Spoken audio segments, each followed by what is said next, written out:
Il est 16h, nous sommes à 5h du match opposant l'AS Monaco au Paris Saint-Germain. Un match à risque, classé niveau 3, ce qui signifie que l'enjeu sportif est important, tout comme le nombre de supporters visiteurs attendus.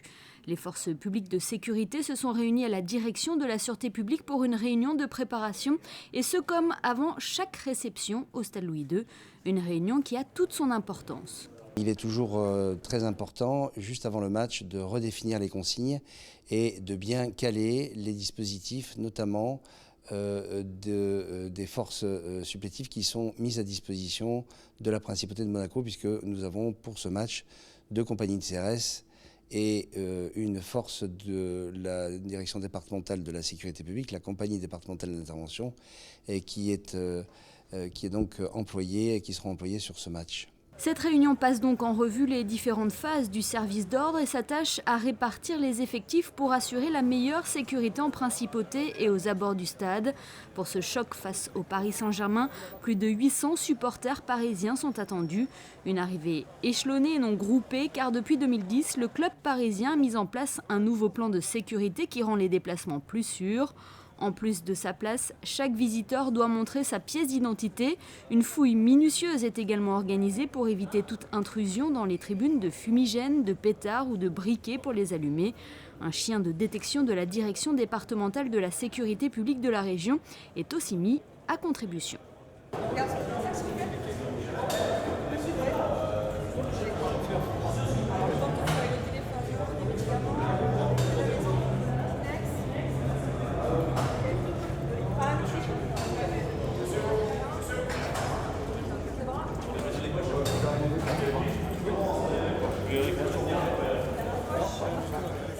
Mais l'ouverture du stade dépend de cette visite, la visite dite de sécurité où toutes les parties intervenantes sont présentes. Elle effectue un tour du bâtiment et veille au bon fonctionnement du dispositif.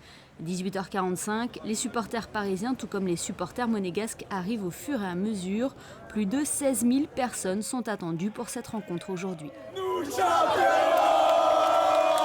jusqu'à la dernière seconde tout ce que je te demande, c'est d'honorer le royaume. Direction le 4e étage du stade Louis II, c'est ici que se trouve le poste de contrôle. Chaque entité a son emplacement, des CRS aux Carabiniers du Prince en passant par les sapeurs-pompiers de Monaco et la Croix-Rouge monégasque. La sûreté publique est-elle dans cette bulle qui donne vue sur la tribune visiteur et qui a aussi les yeux rivés sur toutes les caméras dans et aux abords du stade. Rien n'est laissé au hasard. C'est le public, c'est ce qui se passe en tribune qui est regardé, scruté et on essaye autant que faire se peut d'anticiper quelques mouvements que ce soit pour que s'il y a un dérapage, il soit je dirais maîtrisé dès le début pour pas qu'il prenne de l'ampleur. Les moyens de la principauté sont conséquents mais pas toujours suffisants et de plus nous sommes enclavés dans le territoire français donc on a nécessairement une coopération avec la préfecture, la gendarmerie, la direction de la sécurité publique sur le département des Alpes-Maritimes et puis également des renforts comme pour ce soir le match qui est classé à un niveau 3 au point de vue risque de compagnies de CRS qui viennent renforcer l'effectif de la sûreté publique. Donc c'est un exemple supplémentaire de belle coopération entre les autorités françaises, les autorités monégasques et les différents services français, monégasques, d'ordre public mais également de sécurité civile.